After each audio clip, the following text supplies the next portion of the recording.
Necessity is the mother of invention, and equally that suffering is the cause of evolution, for stronger than woe is will. That which is good does pass to better, best. Without restriction and pain, without need and suffering, there would be no sustained effort towards expansion, and without effort no development of power and faculty. Thus, we see how the study of the universe as symbol leads us to a more just conception of the divine economy, and how the law of values, when worked out to its last equation, speaks only of the benevolence of God. Incidentally, it may serve us to improve our opportunities and make the best of life by timely effort in work that is agreeable to our natures and within the range of our faculties, as indicated to us by the Kabbalah of numbers and other means of interpretation available to us. To have succeeded, if only partially, will be to have given to the Kabbalistic theory a new value, lifting it to the position of a gospel of optimism, at the same time inviting the philosophical consideration of a new law of value, which has regard to the scientific fact of human evolution and the moral incident of individual aspiration. I have already said that neither Kabbalism nor astrology is a religion, and I do not see cause to depart from this statement. I am inclined to think, however, that both may contribute something to the structure of the true religion, which has regard to symbological value of the universe as the revelation of God to man.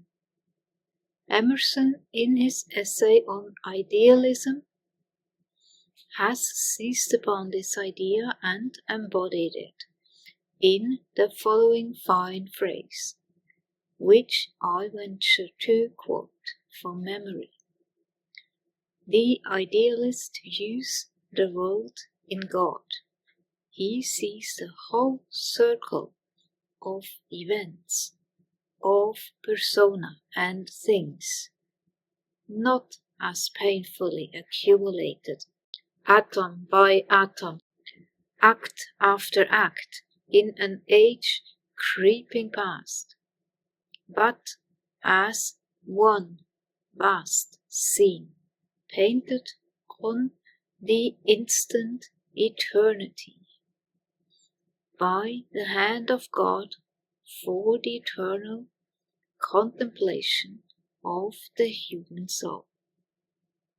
The laws of thought imposed upon us by materiality may be changed by an altered relation to the universe, and it may then appear that the apparent change taking place in the world about are reflections answering to changes in our consciousness, and that the great picture of man, in the image and likeness of God, the fullness of the stature of Christ, has never undergone any change since the world began.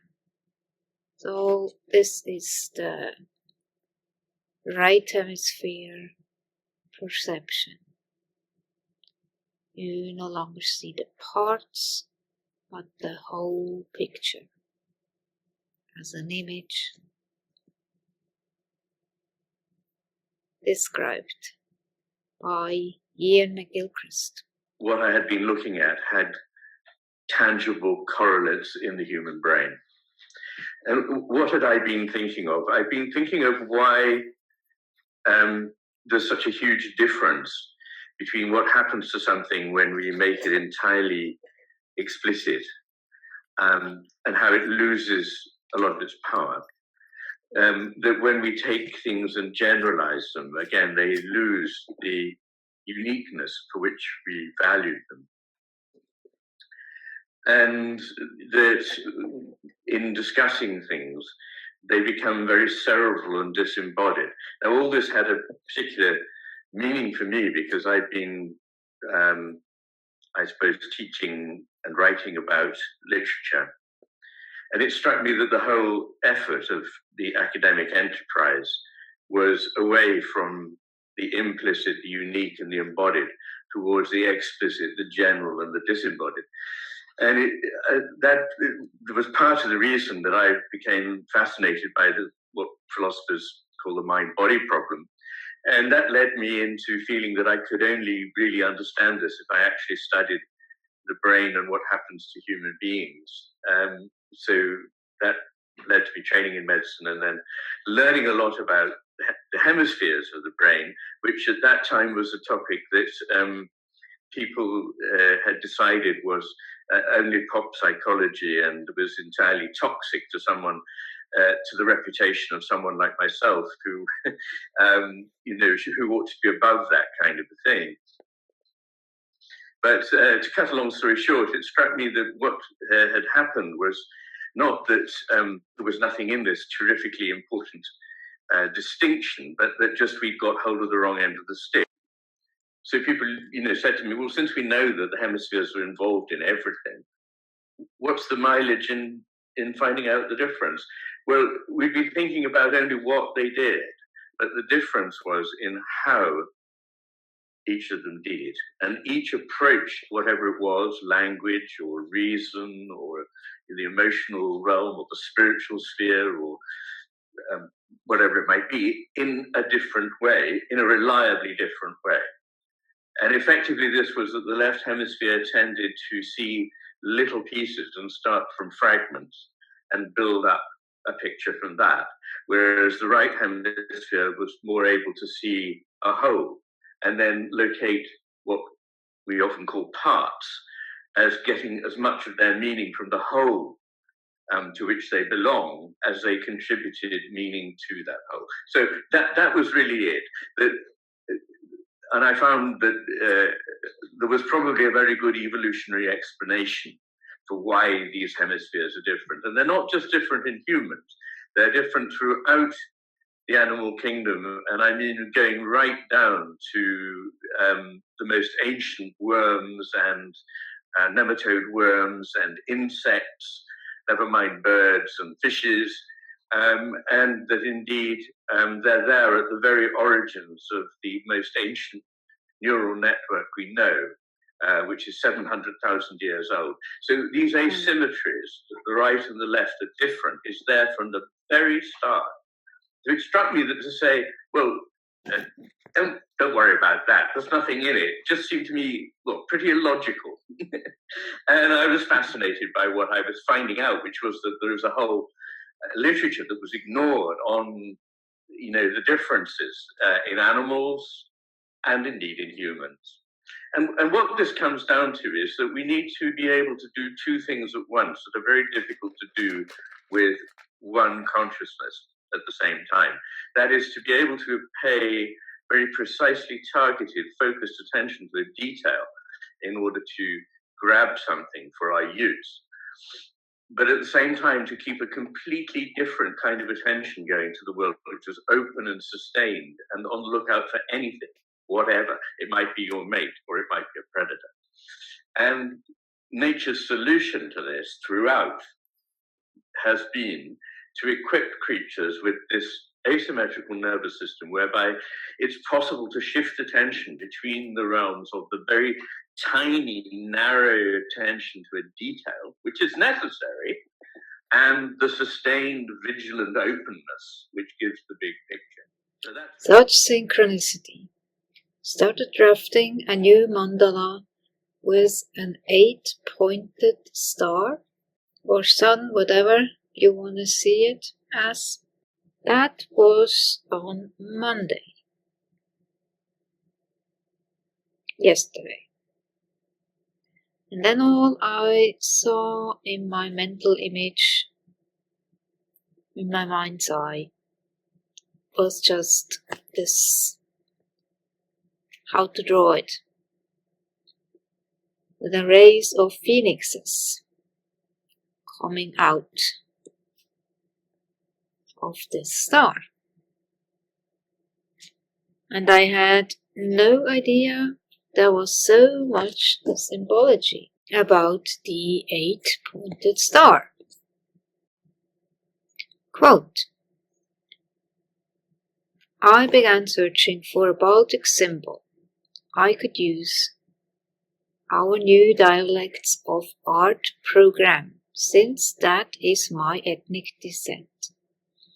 I kept seeing the symbol popping up in all different cultures beside my own, so I had to investigate.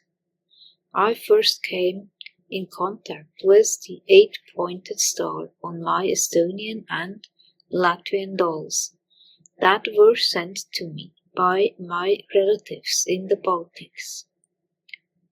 It is literally everywhere, on woven belts, on toys, on rugs, on wall decorations, knitted mittens, dishes, you name it, it's there. I never really thought about its significance until recently. This humble little star is called Kaheksakand in Estonian, or 8-pointed star, Kahekska, and is a symbol of life, fertility, and wars against evil.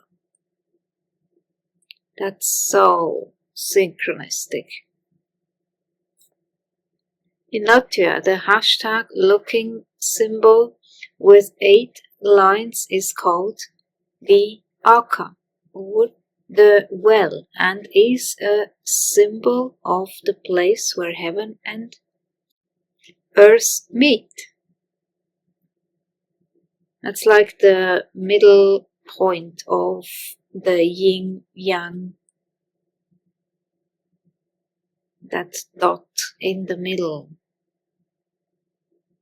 where they separate. The source of life, divine feminine, and the formation of the home, made of logs. In Old Estonian, this well symbol is also associated with the threshold of the spirit world, the gateway we pass through in death. So interesting. In the Americas, the northern Canadian Mi'kmaq Indians use the 8-pointed star pictogram on doorways and thresholds to ward against evil coming from the sea, and as a symbol of hope.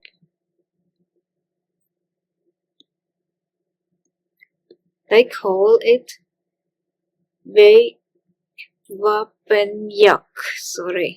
which in English means the coming of dawn.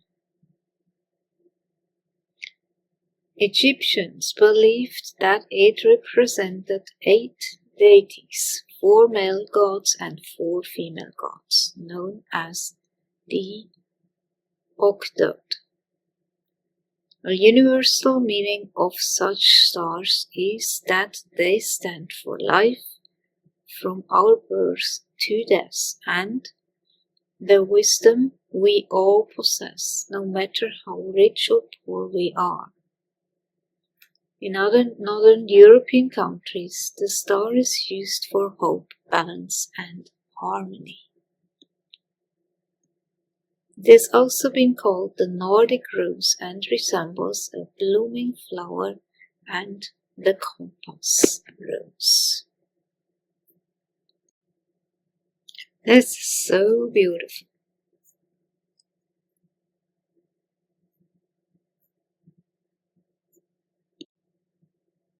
In carpet designs, an 8-pointed star also can be seen very often. It appears on Caucasian antique rugs woven by weavers who lived a simple life with little possession in their tribes and believed that the most valuable possession each man carries within themselves is wisdom. That is why the symbol is also called the Star of Wisdom.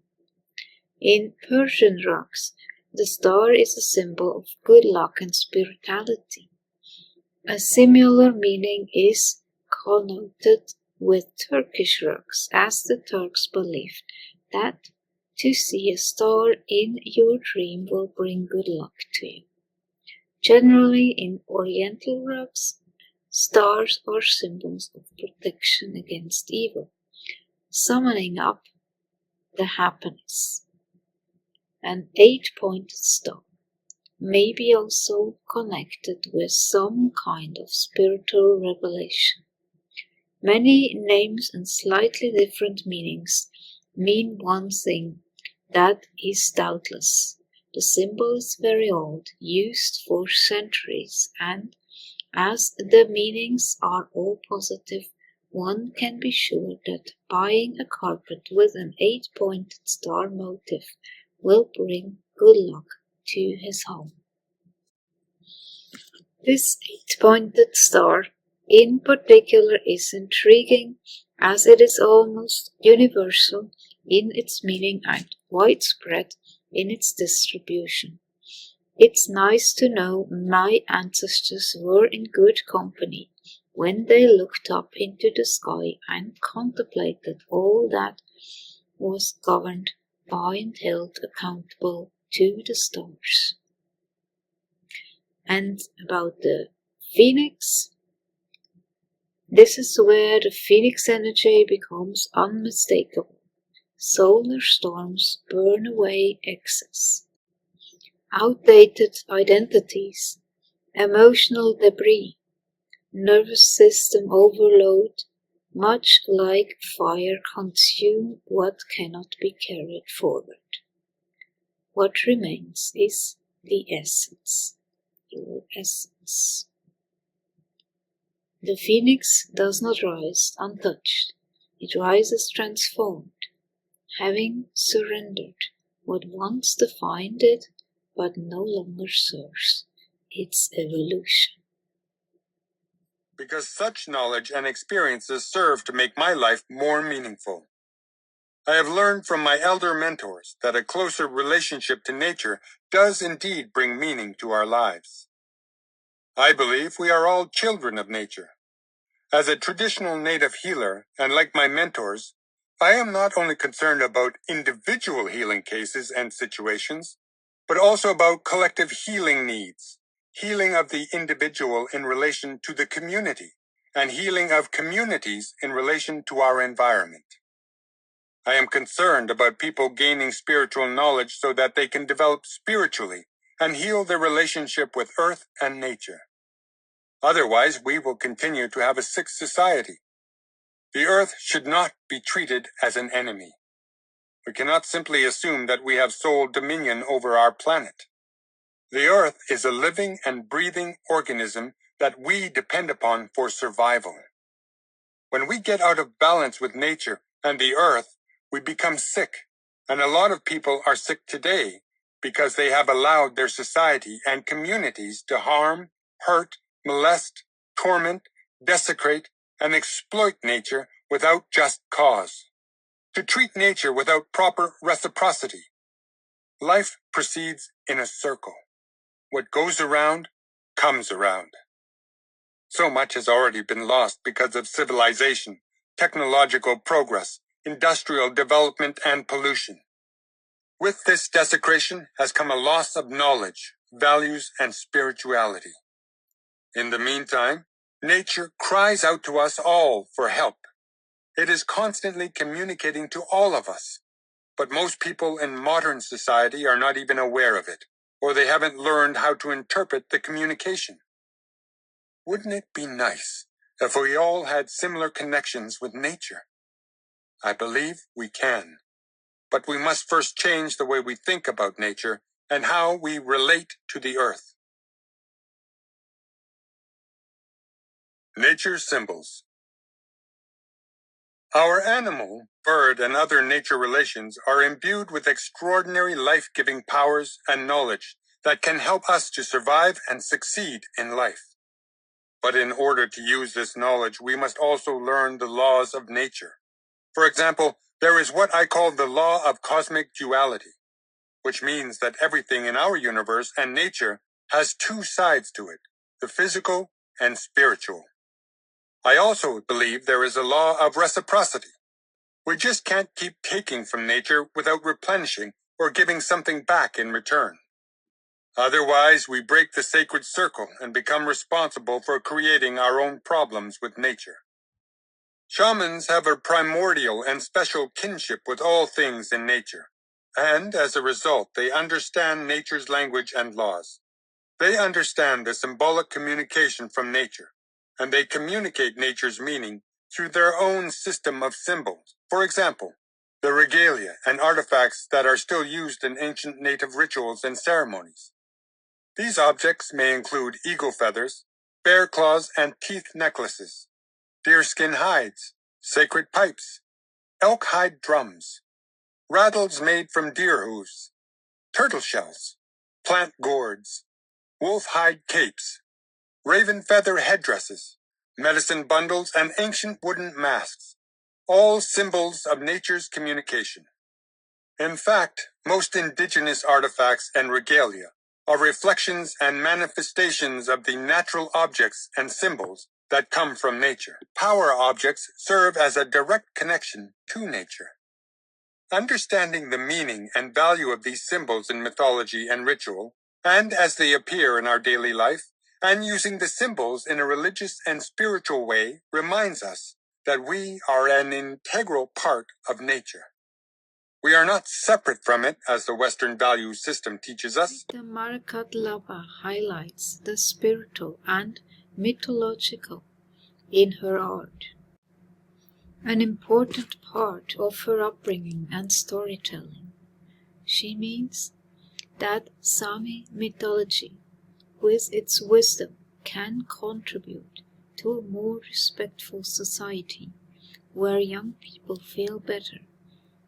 Through her pictures, she wants to raise awareness of the Sami spirituality and its importance in a time of lack of respect for life.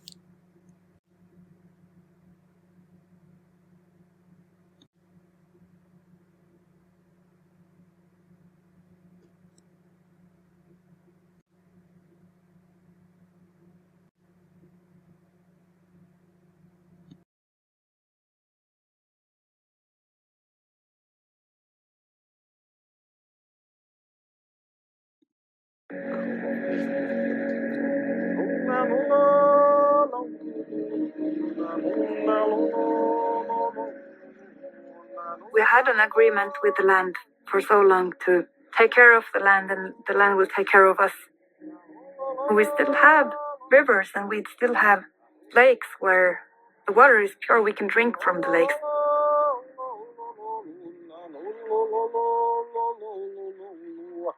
Without this area, without this land, there will be no Sami people.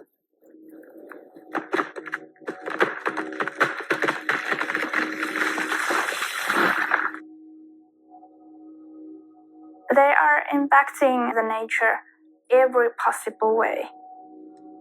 Now they're also going to dump mining disposals, and where the coastal Sami people have been fishing for more than several thousands of years. The biggest threat right now is project of the government. They are trying to forcefully build a railway. The Arctic Railway would be built from Rovaniemi to Kirkenes and it would go through the Sami reindeer herding areas. All the areas are in the Natura area, so they are actually like protected places. They are just saying like, no, we're just building a railroad and that's it. Because of the climate change, the glaciers are melting in the northern part of the earth. So of course they want to go there. They can start transporting natural resources from there. Indigenous peoples, for example, the Sami peoples, they haven't been first that are going to increase the climate change. However, they are the first one to suffer because of the climate change, and that's unfair.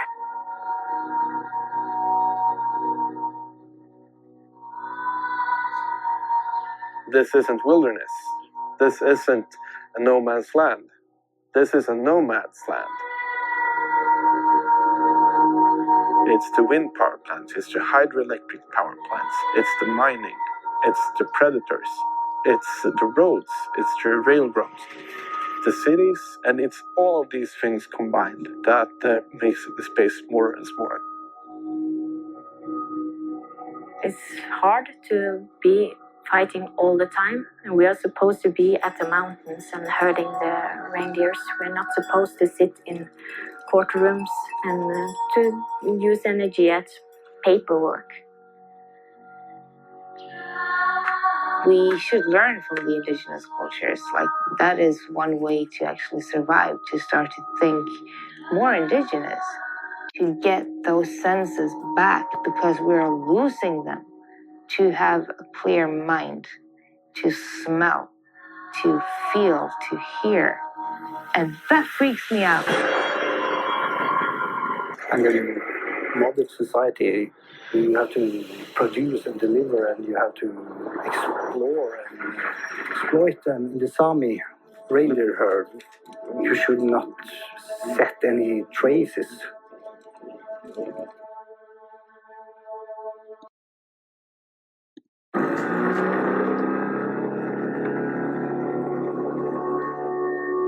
Not all the Sami are reindeer herders.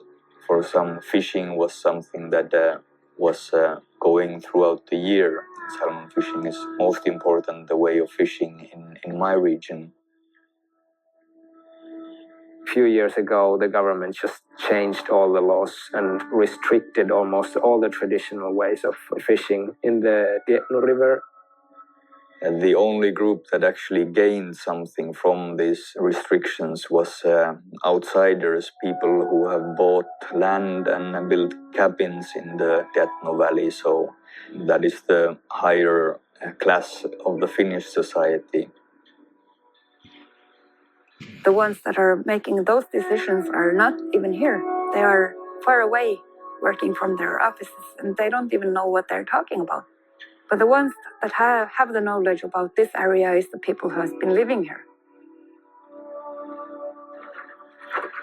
Me and my family, we eat all the fish from this lake. The Sami way of fishing is not to take too much. Conservation is used as a pretext of enforcing these regulations, but of course the conservation of salmon is the highest priority for us who are dependent on the salmon. The government, they are saying to us that because of climate change, they will have to build wind industry on our grazing areas. They are saying to us, world needs minerals to feed into the green energy. So they will have to build mines on our territories. I feel strongly is green colonialism. They are doing the same, land grabbing again, but they are trying to paint it green. It's so much big footprints to make all the roads, to make all the windmills. The green part is just a word that the government use. Norway, they are built on oil, but Sweden are built on mines. Over 1,000 places have been prospected right now in Sweden to build new mines. They don't give us more land when they take, they just take. Kiruna is a good example. They believe that they can make so much money from this mine that they've decided to move the whole city. Most mines are open for 30 years. So that means that they will give some jobs to a local community for 30 years, but they will leave scars in the earth that are left for 1,000 years, with no chance of recovering this land. And the mind is saying like, hey, we are giving you money so you can buy your scooter to herd your reindeers. It is very hard to have a mine at the same place as reindeers. They are drilling and want to find more. Half of my family are working in the mine and the rest half are reindeer herders. Right now, I don't know if I can continue with reindeer herding in the future because the Norwegian government is building this huge windcraft park in our areas. I see some cars now, some dumpsters, some digging machines that are not supposed to be there. It's not natural. It's a very strange feeling. So many people don't react to this until they see the windmills, but then it's too late. But we only see 4. It will be 80 and 60 kilometers of road. That's lost land.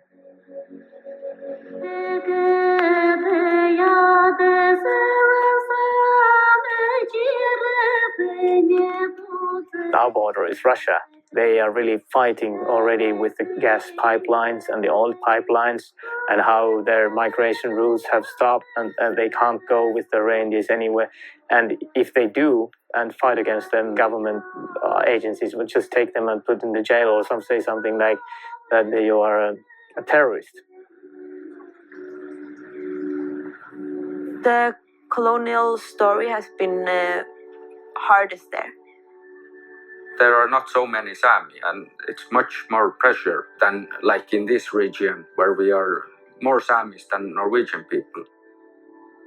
We still are one people in 4 different states, but we are still Sami people in our Sami land, in Sápmi. Я знаю множество людей, которые мне напрямую говорят, что самы все уже вымерли, их не существует совсем. Есть люди, которые не уважают самскую культуру, это тоже бывает обидно. Это уникальная культура, и они проносят вот эту вот боль через себя, как это было самской культурой, что было красивого, ценного, и что мы потеряли. Боль за то, что у нас было 29 самских погостов, и сегодня нет ни одного самского погоста. Можно сказать, что вот самое большое, настоящее, компактное проживание Сами – это Лавазяшский район. Тоже один из популярных вопросов, типа, как вы к этому пришли? Никак. Меня не спрашивали, в какой семье родиться. Вот, мне повезло жить такую жизнь, и я очень этим горжусь.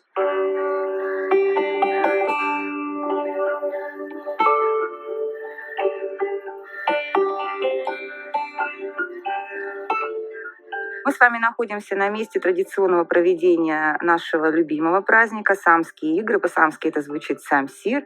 И как раз это место традиционно уже в течение 34 лет проводится праздник, который как раз рассказывает о культуре коренного народа Мурманской области Сами, где они хвалились своим мастерством, где они пели, танцевали.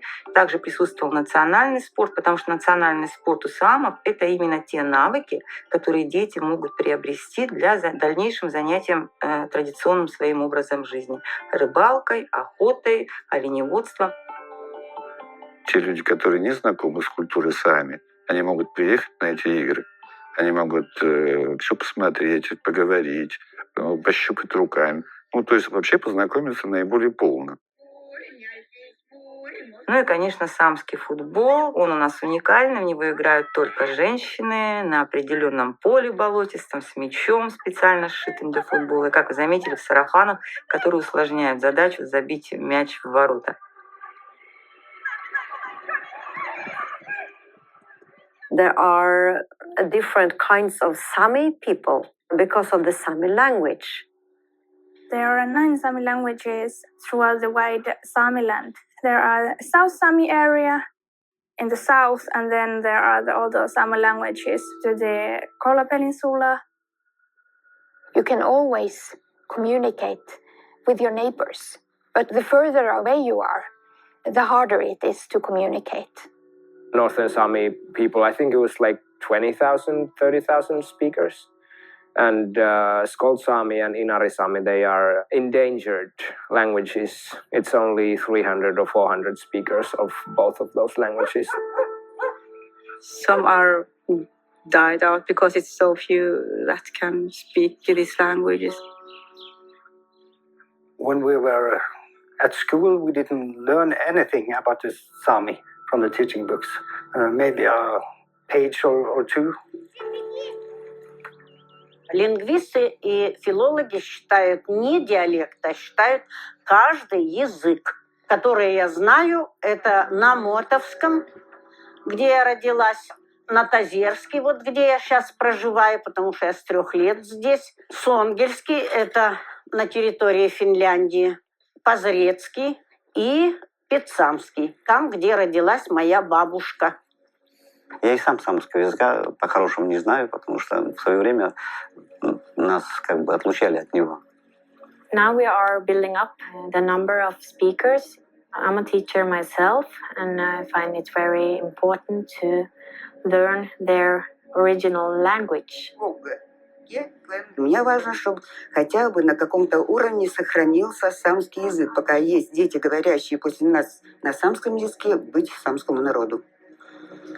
Kohtutunnem. Munamli Yurkini. Kohtutunnem. Munamli Vali. А ты до Манделевин? Чуахпись. А ты до Манделевин? Ропсис. Every year, more than 10 languages die out. I think it's now time to wake up. When a language dies, it's always catastrophe.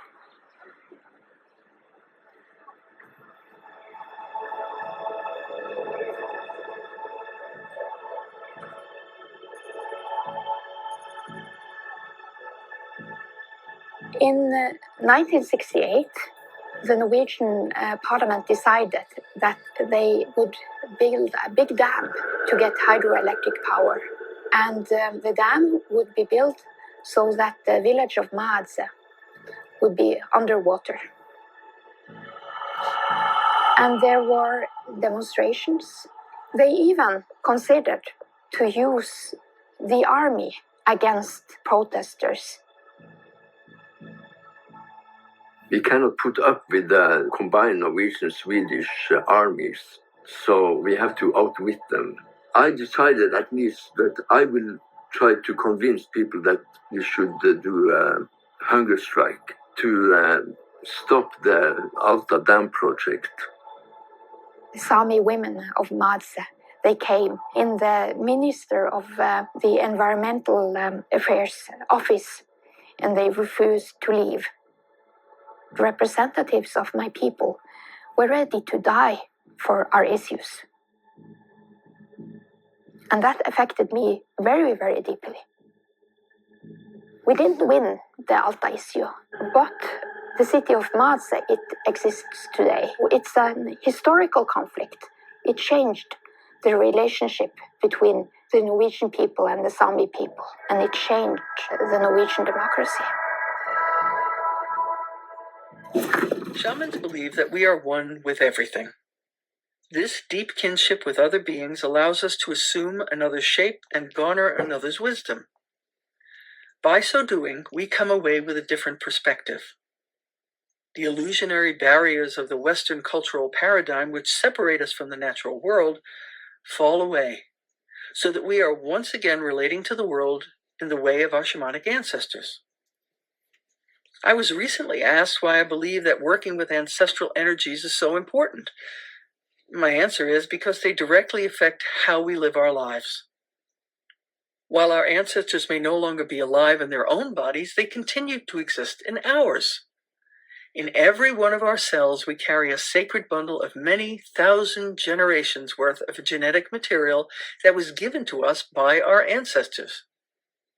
Not only are they alive in our bodies, their spirits are able to assist us with our daily lives.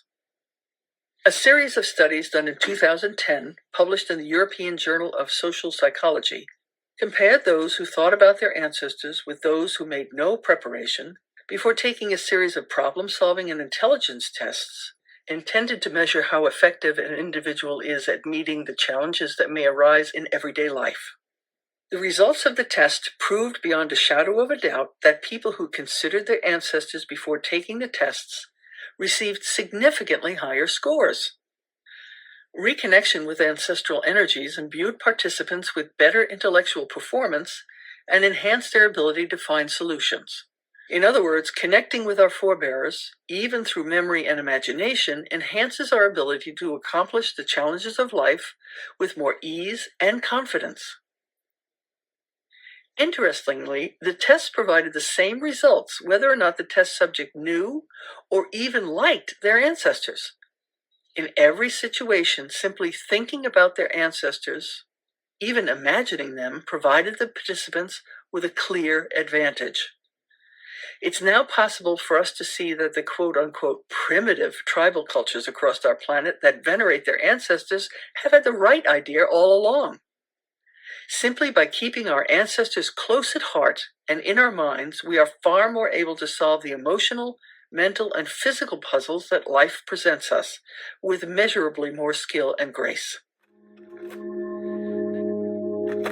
One of our traditional structures, and a very sort of iconic one, is of course the lavo, the nomadic tent, which is conical in shape and is very space efficient.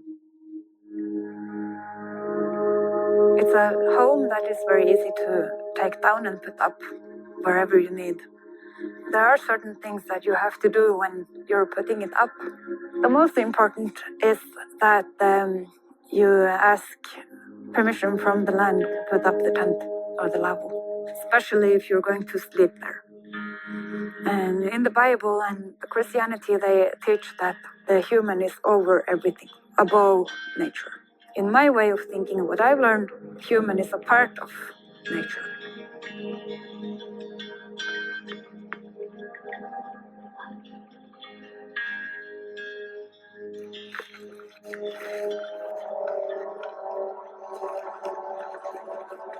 When the Christianity came here, seen as a demonic thing, so we had to become Christian. And especially the drum was seen as an instrument for the devil. The Sami shaman drum, that's more a holy, sacred thing. This drum, you can't use this thing just for everything. It's very, very special. Here is reindeer, and here is sun, and here is moon, and here is the different Sami female gods. Much more interesting in the drum is inner side of the drum, because that includes the messages which the shaman has when he is singing, drumming. You use it in that way.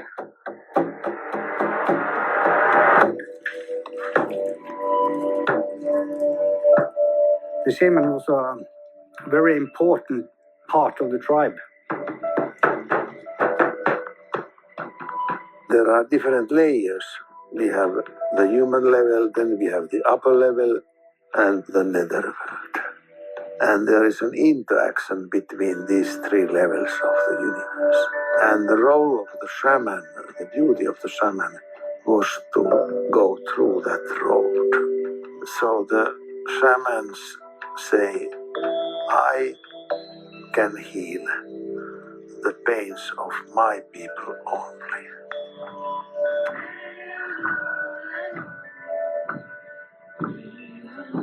Our culture has been animistic and shamanistic, very much connected to the nature.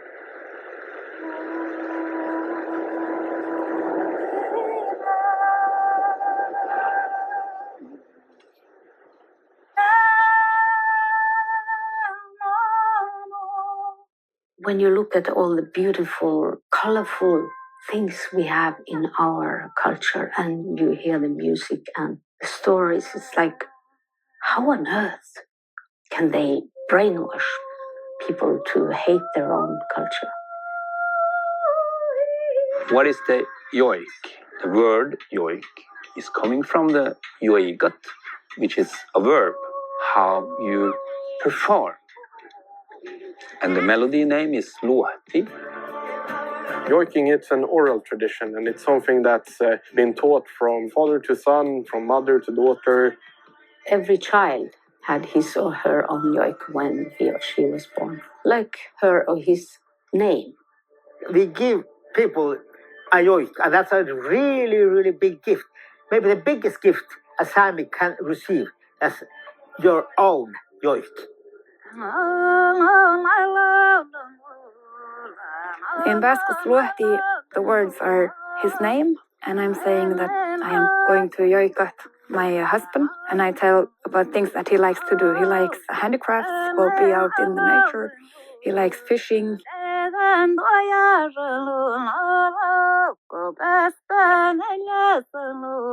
JOIK is one of the oldest music styles all over the world. Many people in Russia, they have also that kind of things that is very similar. And the Northern American First Nation, the way they are beating their drum and singing, is very, very similar.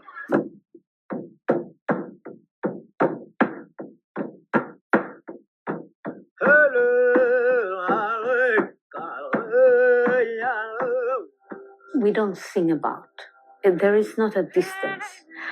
You are the feeling that you want to bring forward. You don't JOIK about something, you JOIK something. So the JOIK itself kind of is the thing that you're JOIKing. We JOIK lakes and rivers and mountains. Sometimes when you don't have words, when you don't know how to explain something, then you sing it.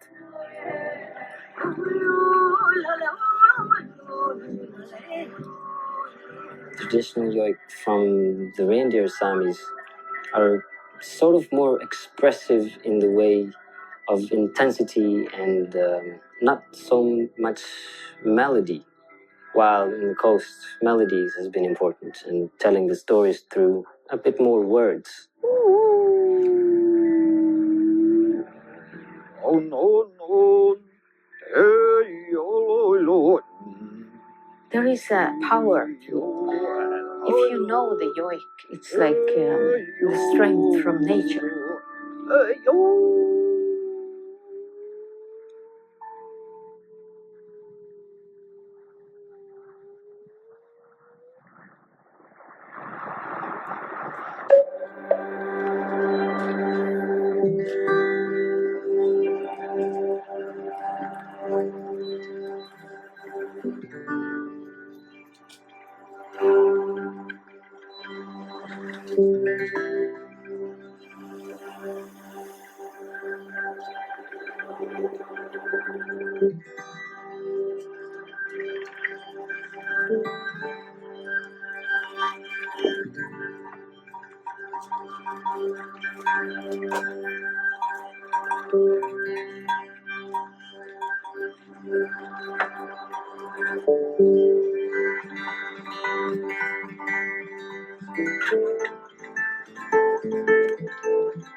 Jag visste ju direkt då i unga år att det här jag vill hålla på med renskötseln. Då tordes man knappt säga det för att det kändes så avlägset på något vis när man inte hade det inom familjen.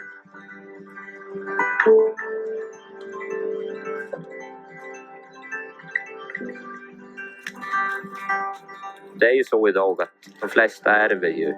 Ja, men du växer ju upp i en renskötsel. Din far och mor håller på med renskötsel och så tar du över. Det är ju det vanligaste. Och den biten fanns ju då inte för mig.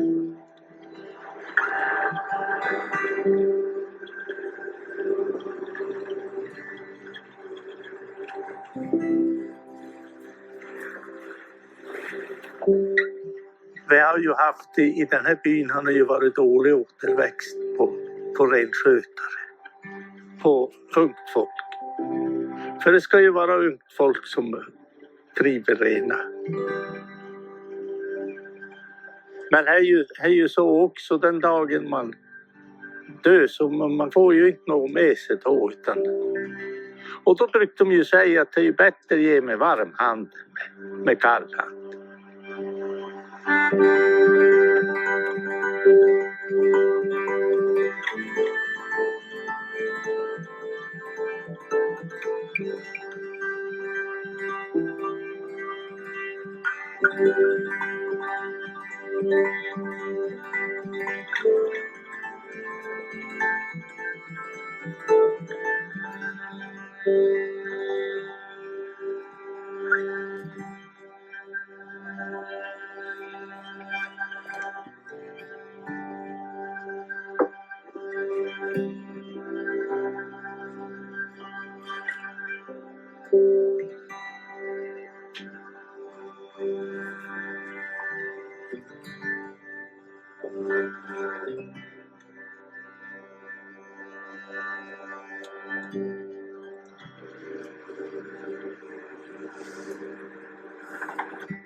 Han ska dra racklina och så drar jag nätet med racklina.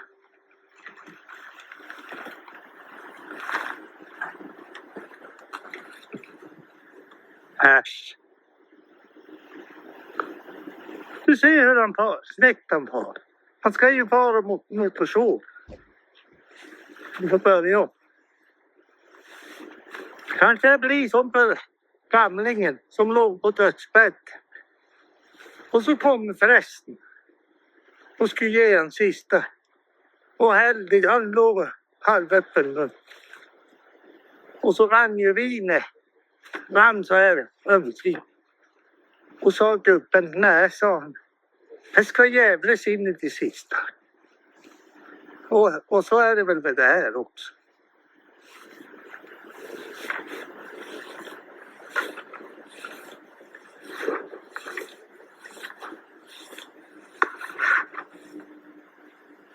Hur börjar hela den här historien med Daniel och renarna? Det här började med att jag och min hustru Isabel satt och resonerade och inte bara en gång hade vi pratat om utan det var flera gånger att det var så dålig återväxt på renskötare. Jag visste ju om Daniel att han provade komma in i någon sameby. Men det är inte så lätt om du inte har... Du ska nästan ha någon som hjälpte in i byn innan. Och det kan ändå vara svårt.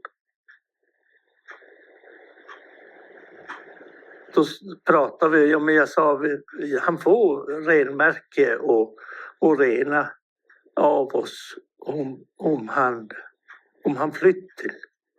Så då ringde jag upp. Jag höll på att byta från vinterdäck till sommardäck minns jag. Jag stod där och skruvade. Höll på att skifta däck och då ringde det. Jag hade såna här hörselkåpor som du kan prata i telefon. Så jag tryckte ju på svara-knappen och så sa jag, ja det är Daniel. Då sa jag att är det så att du sökt till Maskar som renskötande medlem och kom in, då får du renmärke och rena. Så det var ju helt otroligt egentligen. Alltså det var ju som lite för bra för att vara sant. Ja men sa Daniel, var är haken? Jag sa, jag har ingen hake. Utan det är bara så att för ska renskötseln fortleva så måste vara ungt folk. Risken är ju att det blir så gamla gubbar som jag så till sist då upphör utav sig själv. If you wanted to go from the top of Norway to Alaska, that would be a much shorter distance than if you were to travel west. So But yeah, and but if you look at them, there's a lot of peoples in Finland, but also a lot of Sami with blonde hair, and a lot of them have blue eyes as well. Their DNA has adapted them to deal with the cold, and also with eating a dairy or a diet that's mostly based on meat, so a lot of fat as well. Their history in the region goes back, some people say up to 12,000 years, but there are different accounts of that, because previously the people that were in that area were hunting the reindeer, and it wasn't until later on that they actually started herding them and living with them, like you said. So they have these tents and they would follow them around. You have this stereotype of what an indigenous person is. Since we are white, it's quite easy for us to hide. And if I don't want to tell anyone that I'm Sami, I don't have to. My name is Janni Staffansson. I live in Sápmi, in the Swedish side. My people are Sami. We are traditionally reindeer herders, but also fishermen, hunters, gatherers. Our culture and language are circled around the reindeer. Many of us used to be reindeer herders, and many of us aren't today because of different things. A lot of us are struggling. But even if you are not a reindeer herder, the reindeers are still a very central part of your identity. Our entire creation story are from a reindeer, female reindeer, with her eyes being the stars and her blood being the rivers and her hair being the forests. Everything we are tied to the reindeers. People in Sweden, when they Christianized the Sami, they saw it as this is a huge success and we will do it all around the world to all indigenous peoples. The same structure of taking our children, making them into the men of church, boarding school and such things. After the church Christianized Sami, they had people coming up and studying us, measuring our heads and how tall we were and what a typical Sami looked like. And they dug up our bones from the graves and studied them, and they are still in Swedish institutions. But that was at the same time as World War II, and Sweden was very, very offensive when it came to racial studies. And the stereotyping of us was that we were unintelligent, that we were childish, and unable to know what was best for us. My grandma, I know, when she grew up, she wasn't allowed to even carry her own voice in court because we were seen as not being able to do that. And that kind of stereotype, it's still there, and people are still surprised when I tell them that I've studied university and we have Sami professors and doctors. It's been a process for Sami to gain our own voice. We still don't have a representative in the parliament, for example. Growing up, all I wanted really to do was go with my father on the land, being with the reindeer. And it's still kind of what I always want to do.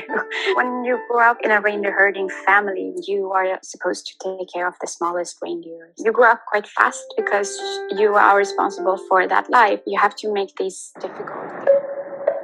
Sápmi as a territory and our culture has been here way before the Nordic states was established. So the movement of the reindeer herding, it doesn't adapt to these kind of borders. The reindeer herders are moving from the coast to the inland, to the mountain area, and the Swedish-Norwegian border is perpendicular to that movement. Our ancestors had their winter grazing lands for their reindeers on the other side of the border. And the border was closed in 1851. So we were not able to move with our reindeers into our winter lands.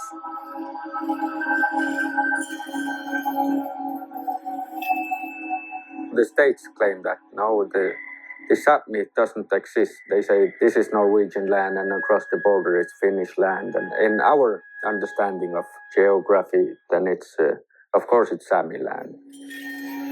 We don't look at this as a border. That's Sápmi on both sides. And people have family members living on both sides. Sami use of land, the land, it's collective responsibility, and that's the traditional system. It's not one person's private property.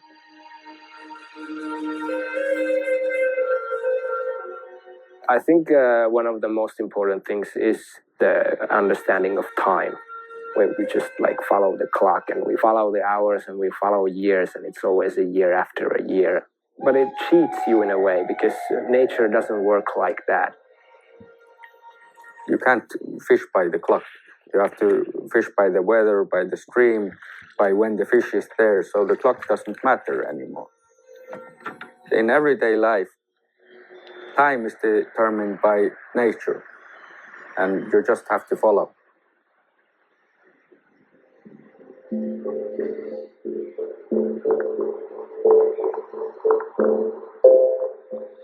When we were colonized by the Scandinavians, they came with a Western way of thinking, and what we had didn't fit, so we were told to leave this.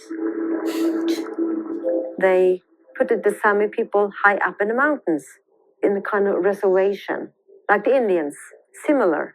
The JOIK was forbidden, the language was forbidden, and all the things that belonged to the Sami culture, it was forbidden. Being a Sami was nothing that people necessarily were proud of.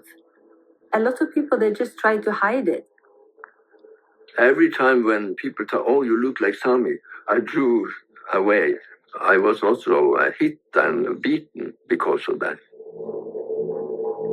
My grandfather, he couldn't own land because he had the Sami name. If he should buy land, he should change his name to the Norwegian name. These scientists, they would travel around.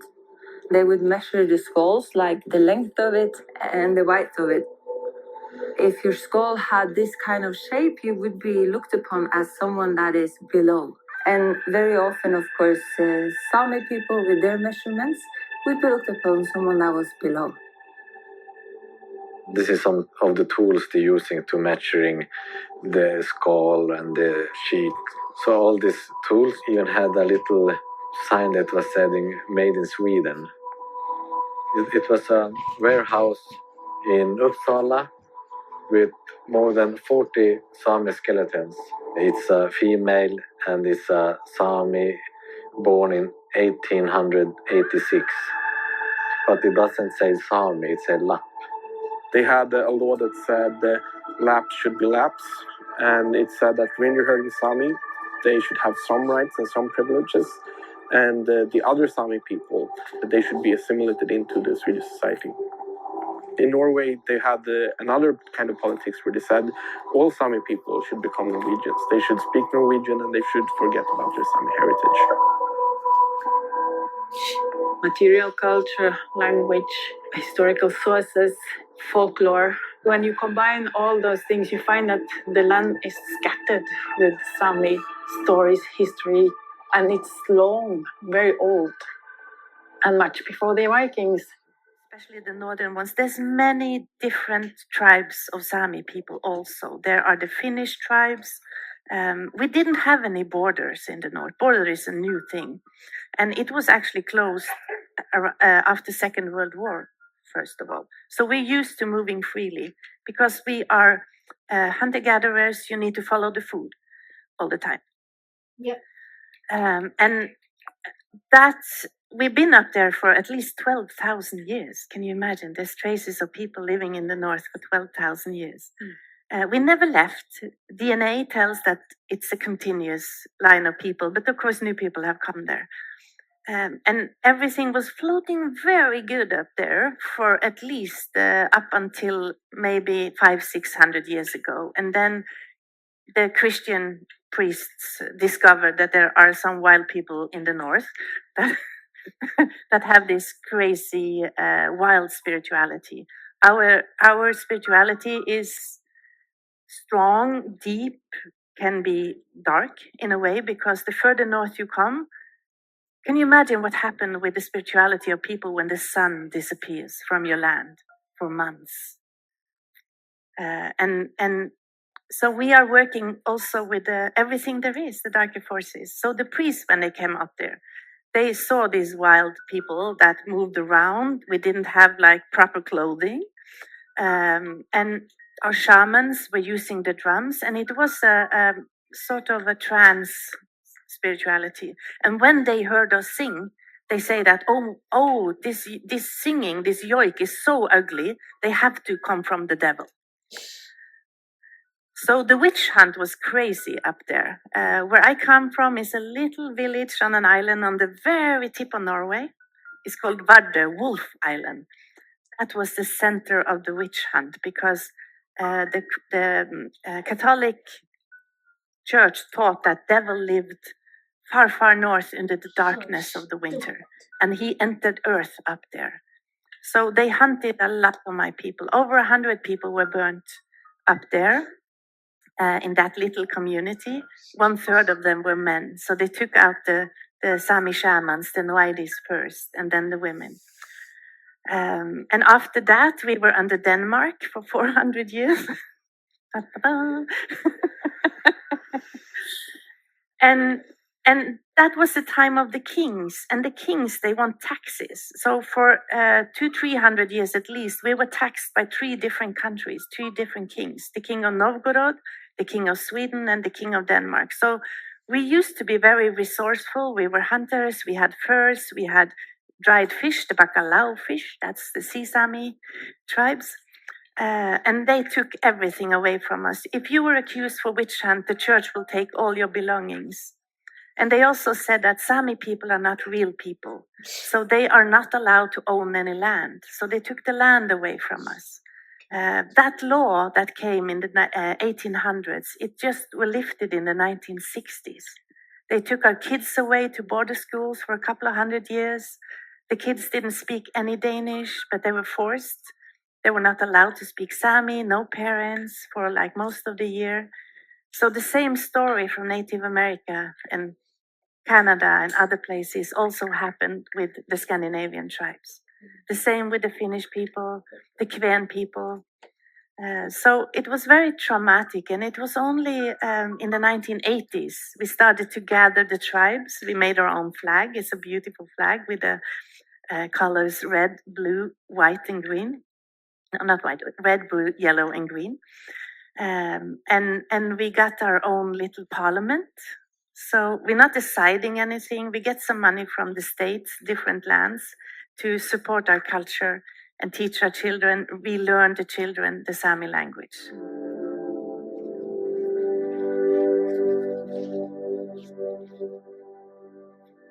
There's a lot of activist art in Sami communities. We have a large variety of artists which express themselves in different ways, which I find to be a very good strength. We have some of the most influential and important artists that we find in the Sami areas. It's for the families that was forced to move because the Swedish state wanted the land. So it's old photographs used to tell something about the past, but also to reflect on something that goes on today.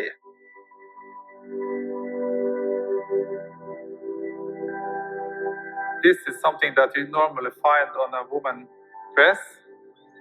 The title is Goddess Go Into the Land. Land have a special meaning in the Sami traditions, and also that we can see from some of these artists.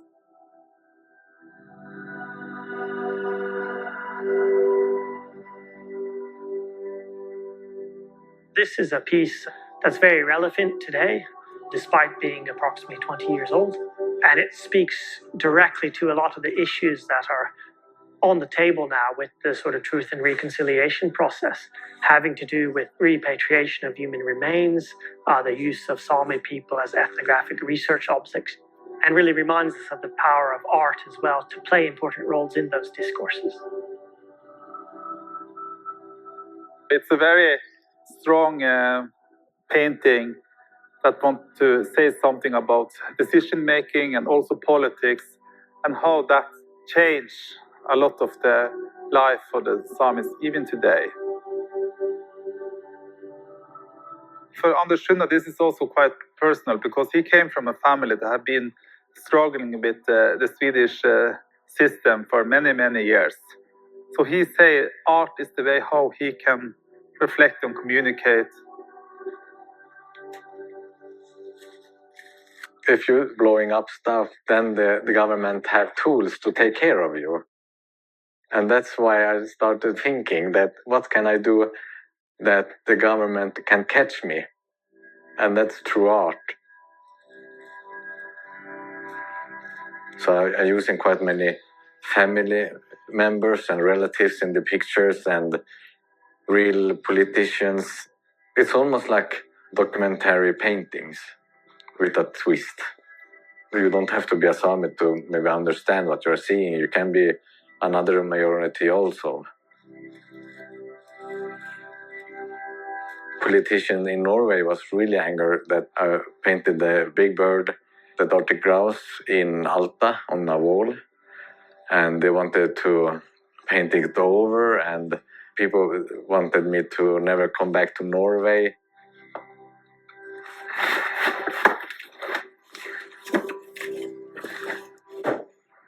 That's one piece. It's the Swedish law book, and this is the Finnish one. And that's the Norwegian one. So now I have to have the Russian one. Art could be a weapon. You have to come up with ideas and alternatives, you know. And I made a map. And then I thought, oh, well, this is only one part. Why not make a map of the whole of Samiland?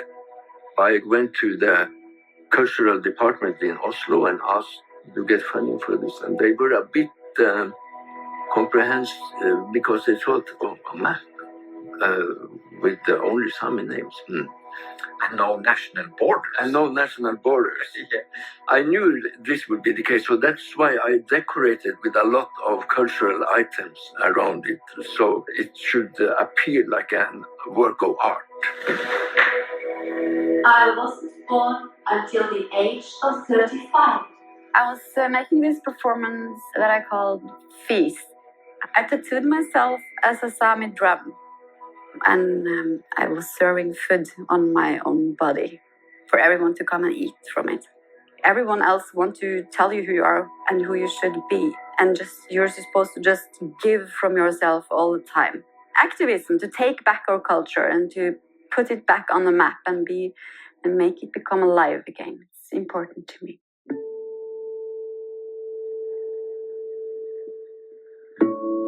As an artist and an architect, I'm drawn to the questions and the topics that embodies complexities that I might also sort of find in the real world.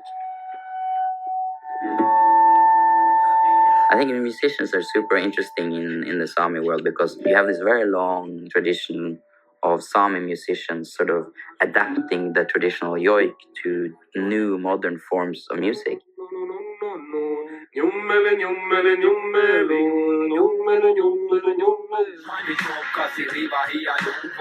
I chose to rap in Northern Sami language because I wanted to have this language revitalization for my part also. I started rapping in 2006. I somehow woke up to the situation that I actually have a lot to say in Sami.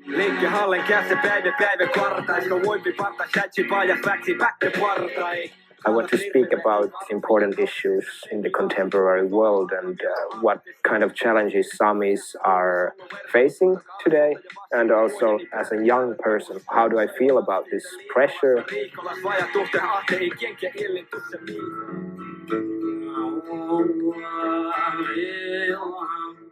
Activism, you can do it in a lot of ways. For me, it would be through the music. I mean, the goal is not to provoke someone. It's to create awareness that, hey, we're still here and we exist. For me, as a young person, I feel that we have a responsibility to give our culture that lift. And I know that all the stories of the Norse people, the Finnish, the Swedish, the Danish, the Germans had the same story, but maybe 500 years before that. So we all share the same pain. My wounds are just a bit more open. Thank you for sharing all of the wounds are more open. Yeah.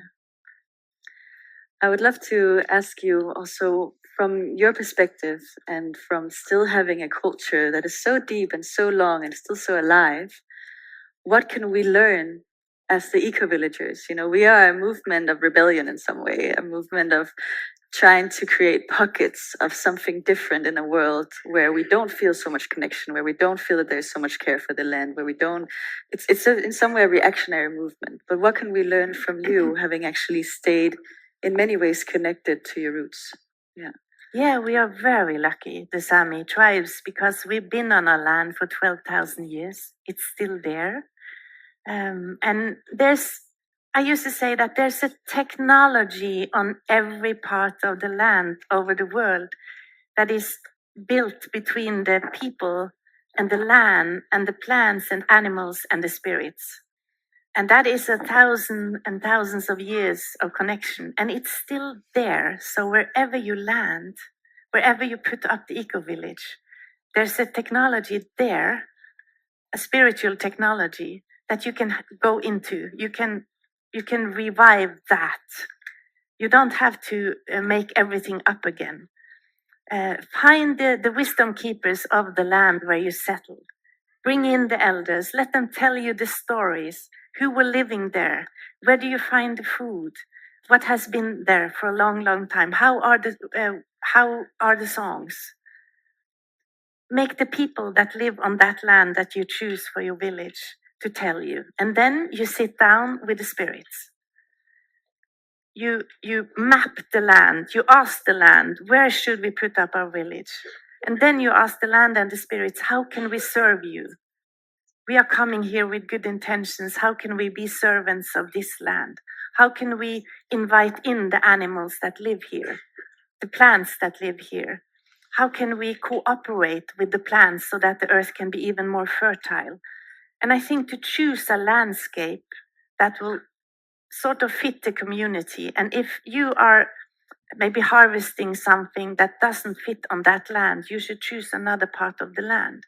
Because in the north, we don't try to force Mother Nature to produce things that's not natural there. So I think it's this to realize that we are beings of the land. And wherever I will put my roots down, I need to put them in the earth where I am. So I need to, if I'm going to move, I also want to find a village. And then I need to relearn everything because my skills in the north will not help me in the south. So I think it's that, and especially the spiritual connection, because nothing is lost. There are beings on the land you choose that is so, so old. Physical beings, the trees, you have mushrooms that can be 3,000 years old. You have people probably there that know the songs. So, and the spirits are eternal. So it's to sit down on the land, connect the spirits, tell who you are. In the Sami way, it's a personal connection with the spirits. We don't have big ceremonies. We're very few. And it's my, it's my offer is to be there on the land, to sing for the land. I need to do my course with the land almost every day. It's not the shaman or the Nuaidis in the Sami ways. They are the ones who dive to the other dimensions. But every single human are responsible for their connection with the land. So to also prepare for the spiritual ways when you start your eco-village and let the land speak. I'm working on something called it's a council for nature. And I think that's an idea to give away too, to put up a council in your eco-village and then leave some chairs for the trees, for the plants, for the spirits, and put people there that can embody and talk for the spirits. What do the trees think when we're going to put up a field over there? Is it okay for them? Maybe it is. What do the spirits have to say in this matter? So invite in all these forces that is already there. Thank you so much for sharing that. Yeah, I think I was sharing that shortly yesterday in the process of creating a community. And we were in this time of finding a land when I had the first conversation with you, and you were sharing this thing. I was like, this is so beautiful, but how do I actually do it? Yeah. Okay, so I go there and I sit on the land, and then what should I do? How will the voices come? What should I listen to? But I think you explained it very well right now. Like this thing of also creating a council and being able to... creating the space. And in the northern tribes, our altars and everything is nature. So our altars are the big stones that seems like trolls that drew them there. Some of them have a spirit living in them. So we have these altars that we know where they are. But also when we travel, we can make space for spirit. So we use normally the reindeer antlers. They are amazing. So we put up a little monument, and then I start to invite in. I give food and drinks and I sing. And then spirit will come and I can exchange with spirit. So when I stay there for maybe a week, and when I move, I let the spirit go. I bring the antlers, or I make something else on the next spot. So it's so easy. You don't need anything particular because nature has everything, and you find your way wherever you are. Thank you. Wow. Do you want to share a bit about this nature village concept? Because I think that's so interesting. We're talking about eco villages, and Lone is bringing this concept of nature villages. Yes, because my people are not farmers. So whenever I come across, in the south also, there are a few eco villages in Norway. And it's all about farming, and I'm totally lost. I cannot grow anything. I'm good with animals, I'm good with humans and children. But these things are not for me, but I'm really good at finding food in nature. And we might want to settle in a forest. We might want to settle on a mountain or on hills where there are not much earth. So there are possible ways to live. Humans have done that for a long time without just farming. I also say that there's a little misconception in Europe, because I was just in Denmark for 14 days. And when I flew over, my heart was crying a lot because there was no nature left. There was just farms and monocultures, and every tree was on a line. And when I landed, I was a guest in the grandmother's circle, the earth there. And they talked about nature, how much they love to be in nature, walk in nature. And I realized they talked about their gardens. And so I was like, okay, I think we need to make a little conceptual clearing here. So you have nature landscapes, you have nature landscape, and you have farmers and farming landscapes. So nature landscapes is in the north where I come from. When you come there, you will see very little traces of people. You will see pure land, but I will see the pathways that we have walked. I will see where we put up our tents. I will see where our earth houses were. I will see where our people have been praying. I will see where the reindeer paths are. I will see where our fishing boats went out. So I will see all of that, but we didn't make the big imprint. So I think these nature villages is about living in nature, not making those big imprints. Humans somehow needs to fix everything. I had a friend of mine who totally misunderstood the concept. He said that, I think humans are put on earth to put everything in order. And I was like, because nature did that. We humans, we are sort of making a mess because we need to sort everything, name everything, put everything online. And I think that the people who put their heart and their trust in nature and use nature as a compass, there's a lot of us too. And to live in these nature villages, I think that is a concept that I could thrive in at least, and maybe more people would love that.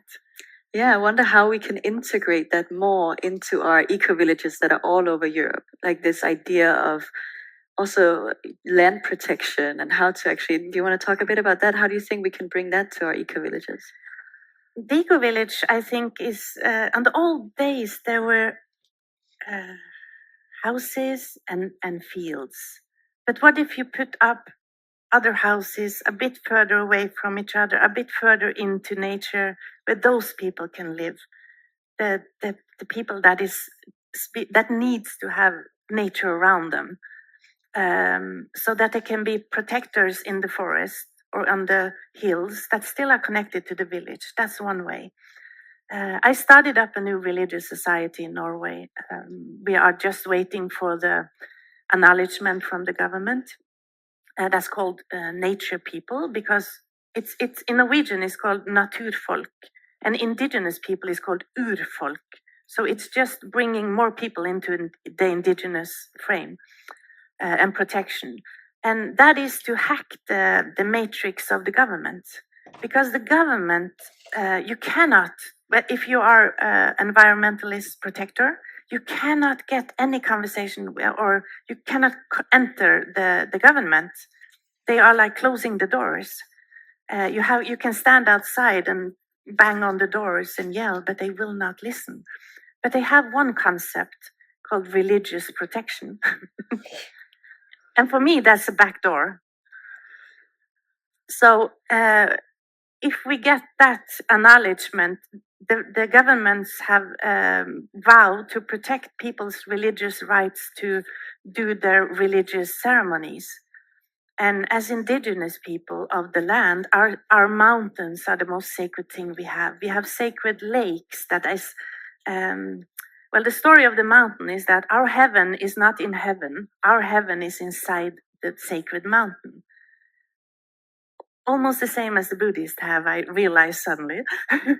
And our sacred mountains, when you die, you go in there. Everything is warm, good. Your friends are there. Animals are there.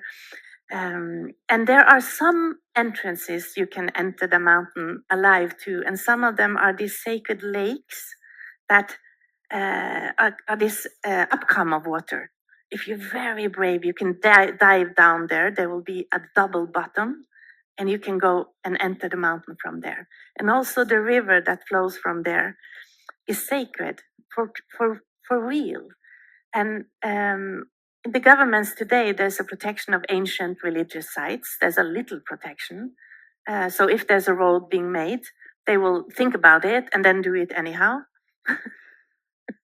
But if it's used today in religious ceremony, in a religious society that is acknowledged by the government, there's a lot stronger protection.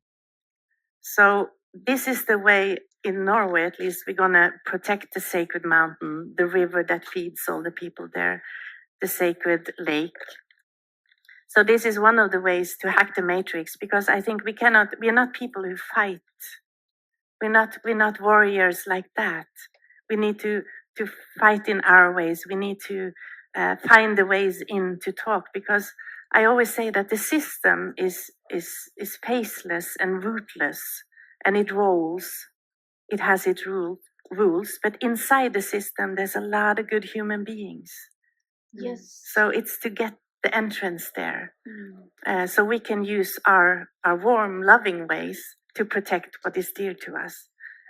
So this way of having ceremonies on the land will also protect the land for the governments. Observations of contemporary hunter-gatherer peoples reveal that they view the world from an animist perspective. Animism is the spiritual framework that understands that physical beings, including animals, plants, and even inanimate objects, landscape features, and phenomena, possess a spirit or animating essence. This cultural construct is intimately connected to the hunter-gatherer lifestyle. By viewing everything as alive, hunter-gatherers recognize that all of the elements of the landscape are co-participants in the workings of life. Spirit is at the foundation of everything. It is what makes all aspects of our physical existence possible. It is the framework on which physical existence is sustained. Shamanism is a widely practiced spiritual tradition. While the forms this tradition takes are many, the root of the tradition is the practice of negotiating harmony with the spirits by fostering relationships with them. The shaman knows that we are surrounded by sentient beings who can offer their wisdom, guidance, perspectives, and healing power in support of human life. In return for these gifts, the people offer their respect and nurturance to the spirits. This mutually respectful and honorific interaction is the basis for shamanic culture. We can suppose that since our most ancient ancestors lived a hunting and gathering existence, they also had similar spiritual worldviews to those contemporary hunter-gatherer groups, that is, that they practice some form of shamanism. A shaman is someone who intentionally traverses the boundary of physical reality. This is done to better interact with the numinous beings that enliven nature. While spirits are nearly impossible to see or hear with our ordinary senses, the shaman is able to interact with these beings easily by moving beyond their ordinary way of perceiving the world. The shaman enters the realm of the spirits by expanding consciousness. This intentional journey between the ordinary and non-ordinary realms is what defines a shaman and is the source of her or his strength, power, and ability to solve community problems. The shaman's altered state of consciousness, or trance, may be induced through several time-honored methods. These can include sensory or physical deprivation, meditation, or by the use of repetitive sensory stimuli such as intensive prolonged dancing, rattling, chanting, flickering lights, or drumming. Indeed, trance states and shamanism are intimately connected. James L. Pearson does an excellent job of connecting these dots in his book Shamanism and the Ancient Mind, when he writes about the etymology of the words trance and shaman. He wrote that the word trance derives from the Latin transitus, meaning a passage, and that the verb root is transive, meaning, quote, to pass over. Following this logic, he suggests that the word trance refers to entering another world. He further added that the term shaman, from the Tungus Mongol word saman, is both a noun and a verb. The Indo-European root sa means both, quote, to know, and, quote, one who is excited, moved, raised. Through these linguistic explorations, Pearson determined that a shaman is, by definition, one who attains an ecstatic state and, furthermore, that entering a trance state is a prerequisite for shamanism. Michael Winkelmann suggests that shamanism is endemic to nomadic hunting and gathering cultures. Indeed, evidence in the form of both portable objects and paintings on cave walls does support the idea that shamanism was prevalent across Europe during this time period. The abstract patterns from Upper Paleolithic cave walls, such as dots, wavy lines, spirals, and concentric circles, are consistent with entopic imagery, or visions that one sees during the early stages of a trance state. In his book, Shamanism and the Ancient Mind, James L. Pearson also agrees that the universal neurological and psychological experiences that result from altered states experiences help to explain art that was created to either literally portray or suggest the shamanic trance state. Apparently, we are wired for altered consciousness experiences. A study published in 1973 found that altered states of consciousness are virtually universal in their distribution across human societies. The study sampled 488 societies and found that fully 90% of those sampled groups exhibit institutionalized, culturally patterned forms of altered states of consciousness. The study also included that the capacity to experience an altered state of consciousness was so universal that it seems to be part of the psychobiological heritage of our species. Mike Williams, PhD, in his book Prehistoric Belief, is even more straightforward in his clarity about our ancestors' spiritual worldview, suggesting that people in prehistory were very adept at entering trance.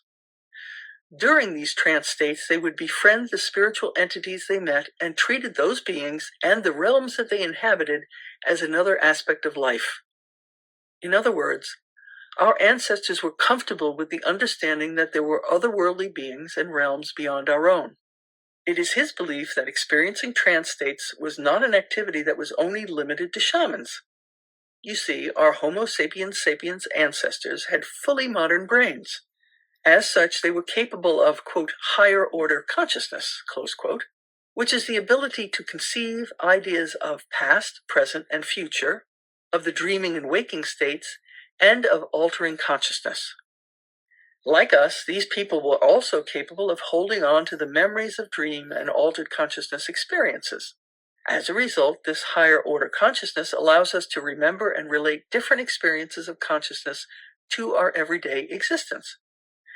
Directly because we humans have this ability, ideas that are born in dreams and visionary states can be used to inform and transform everyday reality. Fire was critical to life in the North. A central fire was a pivot point around which life revolved once the sun's rays vanished into evening. Our ancestors spent their nights clustered around it to draw warmth, light, and comfort from its marvelous flickering. In our contemporary world, it's difficult to imagine the extraordinary darkness of an ancient night. We are so used to artificially illuminating our world. For us, day and night have become blended into each other. It is only in places far from civilization that it is still possible to get a taste of the true darkness. I had such an experience in the hours before dawn while hunting in upstate New York. It was a night without a moon, and the sky was so full of stars that it was impossible to discern any familiar constellations. In that darkness, the old expression of not being able to see your hand in front of your face suddenly became a reality. The darkness was so complete that it was both physically disorienting and emotionally unsettling. How comforting a fire is in such a circumstance. A fire creates a space where we can see and interact with each other. The small illuminated region around the fire becomes our whole world. The edges of the firelight also create a visual boundary. The space that lies beyond the firelight seems even darker. When gazing out into that darkness, our known world seems completely enfolded by another place. When you sit in front of a fire in that deep darkness, the objects and people around you seem to shimmer and move in the flickering light. Firelight produces a stroboscopic effect, where darkness and light alternate rapidly back and forth. The rhythmic rate at which this occurs approximates low alpha and theta wave brain states. This brain activity is consistent with the experience of the shamanic state of consciousness. Since all life revolved around the fire, our ancestors were exposed to the trance-inducing photic driving of firelight every evening of their lives. Altered consciousness is not only natural to our species, we have been doing it for hundreds of thousands of years. This state assists in creating new connections between neurons. In other words, trance assists in rewiring the brain. If this is true, it is not so much that shamanism is a part of our ancient way of relating to the world around us. It is what helped us to understand ourselves, self-awareness, and our relationship with the world, enabled us to remember the past and ponder our future. In other words, trance contributed to creating us as a species. In addition, there are physiological and psychological benefits that occur when individuals enter trance that have been observed by scientists, not the least of which includes a better immune response. Trance is also an excellent problem-solving tool. Indeed, this is so clear that the late anthropologist Michael Harner suggested that voluntary entrance into a shamanic trance, or the shamanic state of consciousness, in a counseling context, is a proven, concrete problem-solving method. Certainly, most people have experienced the spontaneous shift of consciousness that accompanies a mindless, repetitive task, such as spinning wool or listening to a repetitive sound. While this can be disconcerting when it happens unbidden, it can also be very beneficial. When I was a young illustrator, I frequently rode an old diesel commuter train into New York City. Morning and evening, the clickety-clack of the train would lull me into a dreamy trance. During these experiences, I would often receive sudden insight about a current challenge. This method became so useful to me that I learned to use my hours on the train to help me solve creative problems, especially when I was on a tight deadline. Being able to voluntarily enter a trance would have been an invaluable tool for locating game for a community that relied upon seasonal arrivals of migrating animals, birds, and fish. The same would have been true in locating a lost member of the group, finding the reasons for illness, or discovering the right plant remedy to cure it. Indeed, finding any critical information that was hidden from ordinary sight, hearing, or touch could have meant the difference between perishing and surviving for our hunter-gatherer ancestors. During the days of our earliest ancestors, every individual in the community was required to participate in the survival of the group. People of all ages and of both sexes gathered plants and bird eggs, fished, picked berries, made tools, created shelters, and gathered firewood to sustain the tribal group. Of course, as is the case today, there would have been individuals within the group who were better at certain tasks. Some people would have been more skilled at stalking game, making cordage, kindling a fire, or other tasks, and so would have become specialists in their communities. This specialization would have been efficacious for the community, as those with better skills could accomplish essential tasks more rapidly and more consistently. This would have made group survival more certain. Even as we made our cultural transition from hunting and gathering into subsistence agricultural and pastoral lifestyles, skill specialization would have been beneficial for a group's survival success. While entering trance states is a common human ability, as with any other human skill, some individuals are more able to achieve a trance state than others. Indeed, it is most likely that there is a genetic component affecting a person's ability to more easily enter the shamanic state of consciousness. Just as the more nimble-fingered people would have been better at napping flint, weaving fishing nets, and setting snares, the people either psychologically or physiologically predisposed to enter trance states at will would have become the community shamans. In experiencing trance states with regularity, our ancestors would have experienced a blurring of what we would delineate as natural and supernatural realities. In other words, their environment would have contained both physical and spiritual beings. In the same way that all physical aspects of the environment were viewed as participants in daily survival, these spiritual beings would have been certainly perceived in a similar light. Since these beings were not usually visible in this plane of existence, the shaman's skill of willfully entering trance would have been essential for communication with them. For this reason, the shaman would have been an invaluable member of a community. Shamanic worldview. Shamanic cultures recognize that we are so interconnected that we are in a constant dance of mutual impact upon one another. Since shamanism is a historical and global phenomenon, this worldview is most certainly a part of our collective human history. There are also many similarities from one shamanic culture to the next. It certainly stands to reason that some of these ideas common to all shamanic cultures arose in our earliest hunter-gatherer past. For instance, shamanic cultural ideology commonly includes the following elements. Everything has a spirit. In the animist hunter-gatherer worldview, our surrounding environment is inhabited by spiritual entities.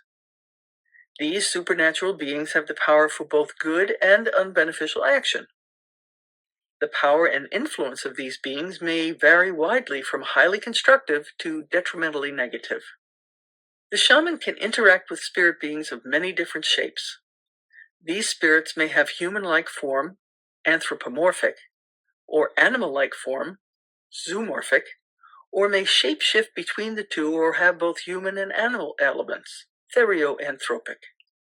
Indeed, some beings may also share attributes with the plant world, phytomorphic, or have forms that are blended with landscape features such as stones. Spirits have a dynamic and multifaceted nature. While the spirit is what animates and enlivens all beings, spirits are also capable of leaving the physical form either completely or partially. When done intentionally by a shaman, this, quote, spirit flight can provide access to the spirits. However, this is always done with great caution. Even partial spirit loss may cause illness, just as a complete loss of the spirit results in death. For this reason, a shaman fully masters the art of spirit travel, monitors the length of the journey, and always takes a trusted spirit protector, companion, along on the experience. A shaman may also use talismans or ritual protection to protect this physical body while in an altered state. Wandering spirits can also populate the realm of the living. Souls of deceased beings may continue to roam after the death of their host body. In the case of game animals, these spirits are fed and placated so that they return again to physical form. The spirits of deceased people must also be cared for so they do not disturb the living. The shaman's journey and the realms of spirit. The shamanic journey is a way to expand perception beyond one's ordinary senses. In this expanded state of awareness, it is possible to communicate with the spirit world and receive information, guidance, insight, or healing to support physical reality. The shaman would be called upon to locate hidden sources of food, to find a remedy to aid the sick, or communicate with the ancestors. It is even thought that shamanic trance states may have guided our ancestors' steps as they embarked upon their epic journeys out of the places of Africa. The spirit world is not bound by the same rules of time and space that define the physical world. As a result, a bridge is necessary so that our minds can understand the information we receive from that plane. Since this process originated with our hunter-gatherer ancestors, the structure of the journey process parallels their way of relating to the world. Each day, a hunter-gatherer group begins by departing their sleeping place and central fire to travel through the landscape. On that physical journey, they accumulate food, shelter materials, water, and other things necessary to sustain their survival.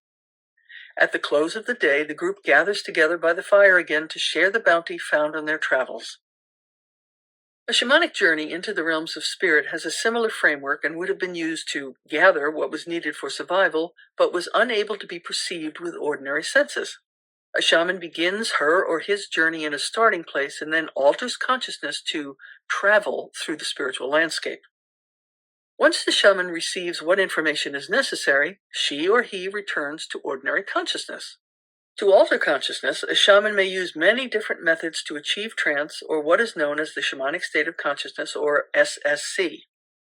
These may include intentional deprivation, fasting or sleeplessness, using psychoactive substances, and by the use of repetitive stimuli such as flickering lights or monotonous sounds such as drumming. Geography of the spirit world. Shamanic cosmology describes a spiritual world with multiple levels. The upper world, middle world, and lower world are realms in which the spirits reside. Our physical existence is part of the middle world. Multiple upper and lower worlds may exist for a shaman depending upon her individual culture or spiritual training. The realms are united by a central axis, which is commonly represented as a great tree, a pillar, pole, or mountain. This axis mundi provides a way for the shaman to enter the upper and lower worlds, as well as return safely to the human realm. During these journeys, the shaman interacts with the spirit world and the beings that reside there to provide solutions to problems in the human world. Attention is paid to keeping relationships between humans, the natural world, and the spirits in balance. A shaman may journey to one world or to many in the course of his journey. However, it's the shaman's return that is the most important aspect of his spirit flight. The shaman travels to better this world by negotiating with spirits, creating harmony, or finding information that's critical to support life. If the shaman doesn't return, the purpose of the journey is forfeited. Reciprocity with nature and the spirit world. Since all of nature is alive and is necessary for human survival, it is important to maintain harmonious relationships with the, quote, other beings that inhabit it. Some form of communication is necessary for facilitating and maintaining a mutually constructive relationship. In the same way we keep our, quote, balance sheet of giving and taking equitable with our human companions, maintaining good relationships with the earth and her animals, her birds and plants, requires similar attention. Since nature directly provides everything needed for the people to survive, hunter-gatherers make offerings to the spirits in the natural world to balance all that we are given. These offerings can be to landscape features such as sources of fresh water, to game animals' ancestors or master spirits, so that they continue to repopulate the physical world with bounty for hunters, to human ancestors, or indeed any other spirits who might have influence over human existence. A shaman's role in any society is to act as a facilitator between the human realm and that of other beings and spirits that inhabit the environment.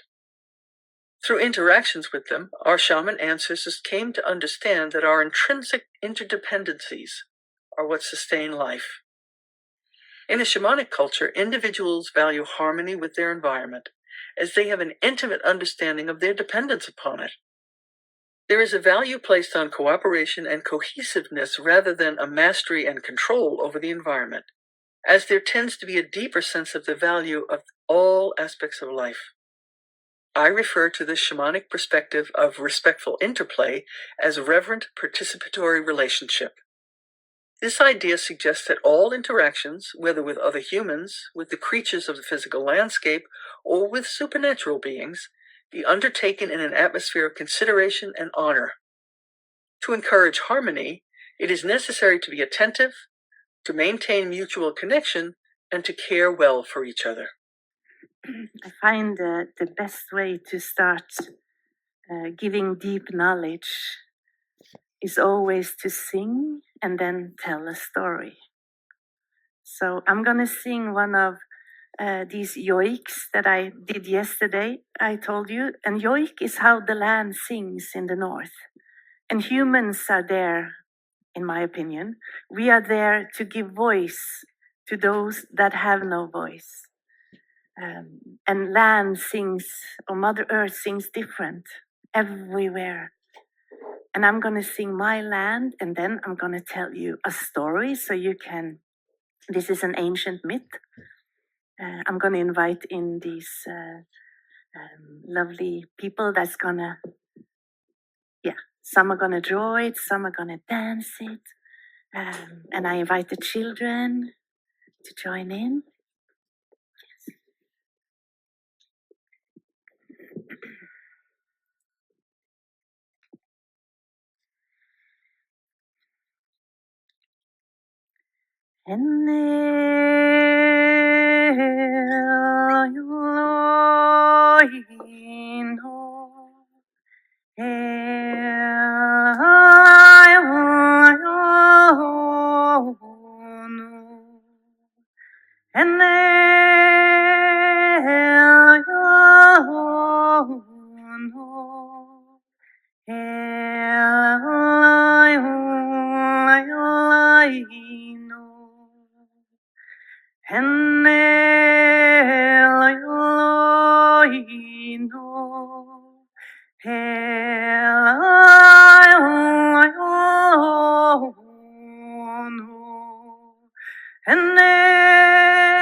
The story is called When the Sun Brought the Reindeers Down to Earth.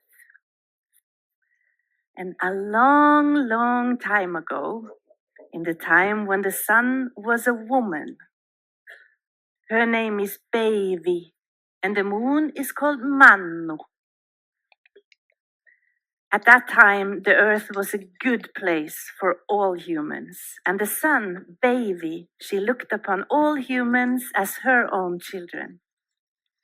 She gave them daylight, she kept them warm, and she was very happy with how well her children were thriving on earth. But far, far to the north, there were small groups of people that lived in darkness through parts of the year. These people, they disappeared from her sight, and she could not reach them with her warming sunbeams. And when she finally saw them again, they were weak from the cold and the darkness. And Päivi the sun, she was very worried for these Arctic humans. And she was thinking for a long, long time of how she could help them so they can thrive as the rest of her children here on earth.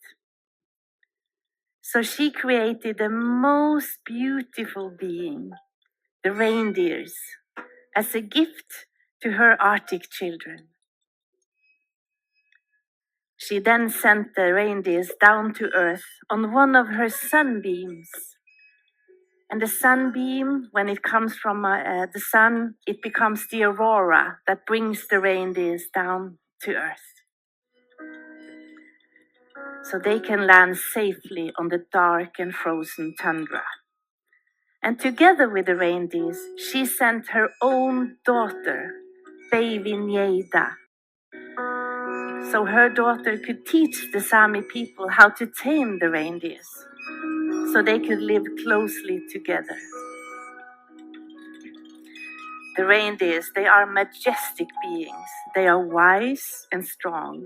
They have thick and hollow fur that can tolerate very cold conditions. Their hooves are wide, so they can walk on snow. And their eyes are reflecting the little daylight there is, so they can see very well in the darkness. If you put a torch out at night on the tundra, you will see eyes glowing back at you. And these are actually the reindeers. They have a bluish tint on their eyes. The noses is like a labyrinth inside, so they can heat the cold air from minus 40 degrees Celsius to plus 40 degrees in just one breath. And on their heads, baby created the most beautiful crowns of antlers that stretch towards the sun herself. So all the humans would realize that these special animals are her beings. And since baby herself was a woman, she also gave the female reindeers antlers, so they could protect their calves and the food that they found during the long cold winter, and also protect their babies from predators. And it is the elder females that lead the rest of the reindeers safely from their winter pastures, the high mountains, down to the coastal areas in the summer, and back again in the winter. And still today, the strong reindeer males, they help us pulling our sledges. And the females, they produce the fat milk that is also for us when they give birth to the calves in spring. The baby reindeers, when they are born, most of them are born with a beautiful reddish color, so they can hide themselves on the tundra. A few of them are born with a white fur. They will be white their whole life, and these are very, very sacred for the Sami people. And when it is time, their bodies will give us nutritious food, and their fur will make warm clothing for the Sami people. The ligaments on the back of the reindeers make the sewing threads, and the bones and the antlers become needles and tools that we can use for handicraft. And everything on their bodies are used, and nothing goes to waste. And this is how high we honor the sacred gift from baby, the sun. And the reindeers, the precious gift from the sun herself, they are still roaming freely and safely on the Arctic tundra, protected by their human allies, the Sami tribes. The Aboriginal people of Australia have songlines or dreaming tracks that have survived for tens of millennia. They are said to describe the paths the creator beings of the primordial, quote, dream time took across the land. These songs have been preserved so accurately that a knowledgeable person is able to navigate across the land by repeating the words of the song. These songlines accurately describe the location of landmarks, water holes, and other natural phenomena across the entire continent.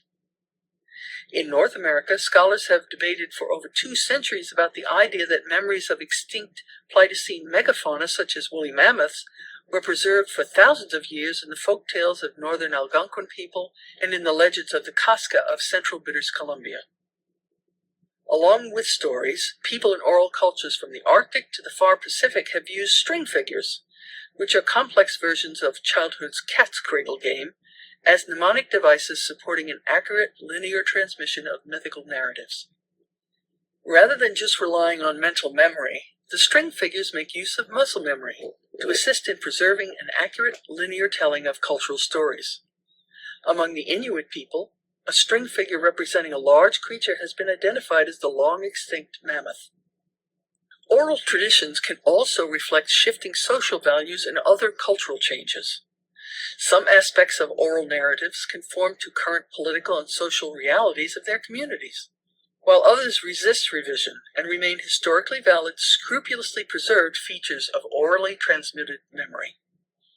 Together, these elements of oral evidence provide both immutable and historically dynamic cultural memory. The paradigm-changing events our human ancestors on every continent endured were so extraordinarily momentous that they must have preserved these experiences in their stories for subsequent generations. Is it possible that echoes of Stone Age history could have remained in the myths of the people of the North for thousands of years until the age of the Vikings? I believe it is, and that the Old Norse mythology preserves the threads of our communal ancestors' shamanic spirituality, their ancient anxiety about catastrophic change, and the subsequent generations' response to immigration and shifting lifestyle patterns. Such synchronicity started drafting a new mandala with an 8-pointed star, or sun, whatever you want to see it as. That was on Monday. Yesterday. And then all I saw in my mental image, in my mind's eye, was just this, how to draw it. The rays of phoenixes coming out of this star. And I had no idea there was so much symbology about the 8-pointed star. Quote, I began searching for a Baltic symbol I could use our new dialects of art program, since that is my ethnic descent. I kept seeing the symbol popping up in all different cultures beside my own, so I had to investigate. I first came in contact with the 8-pointed star on my Estonian and Latvian dolls that were sent to me by my relatives in the Baltics. It is literally everywhere, on woven belts, on toys, on rugs, on wall decorations, knitted mittens, dishes, you name it, it's there. I never really thought about its significance until recently. This humble little star is called Kaheksakand in Estonian, or 8-pointed star, Kahekska, and is a symbol of life, fertility, and wars against evil. That's so synchronistic. In Latvia, the hashtag looking symbol with 8 lines is called the Aka, or the well, and is a symbol of the place where heaven and earth meet. That's like the middle point of the yin-yang, that dot in the middle where they separate. The source of life, divine feminine, and the formation of the home made of logs. In Old Estonian, this well symbol is also associated with the threshold of the spirit world, the gateway we pass through in death. So interesting. In the Americas, the northern Canadian Mi'kmaq Indians used the 8-pointed star pictogram on doorways and thresholds to ward against evil coming from the sea and as a symbol of hope.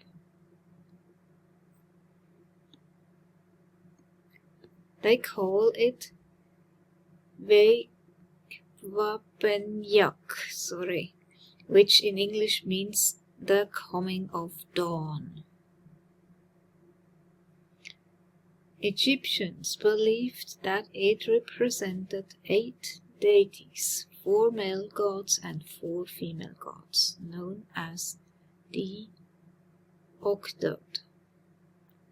A universal meaning of such stars is that they stand for life from our birth to death and the wisdom we all possess, no matter how rich or poor we are. In other northern European countries, the star is used for hope, balance, and harmony. It has also been called the Nordic rose and resembles a blooming flower and the compass rose. This is so beautiful.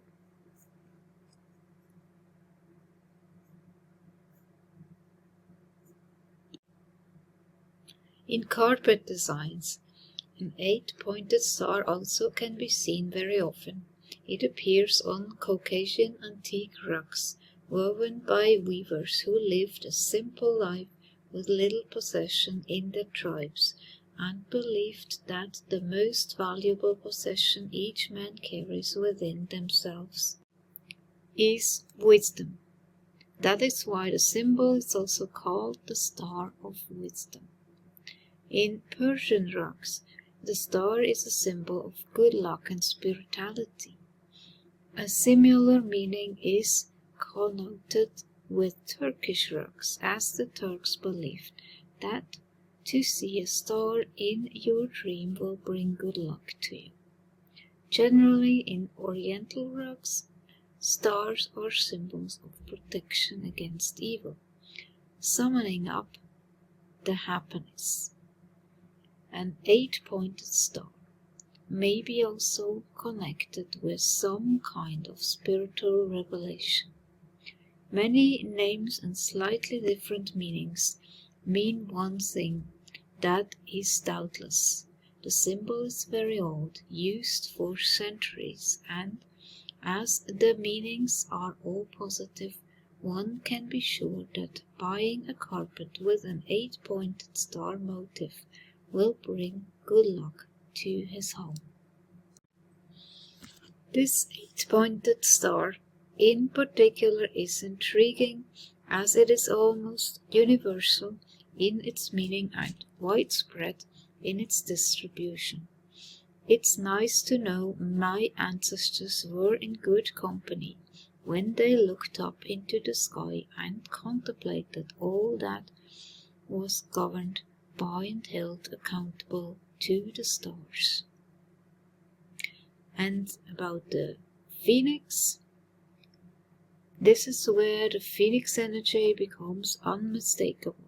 Solar storms burn away excess, outdated identities, emotional debris, nervous system overload, much like fire consume what cannot be carried forward.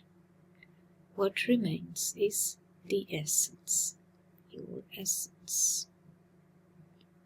The phoenix does not rise untouched, it rises transformed, having surrendered what once defined it but no longer serves its evolution.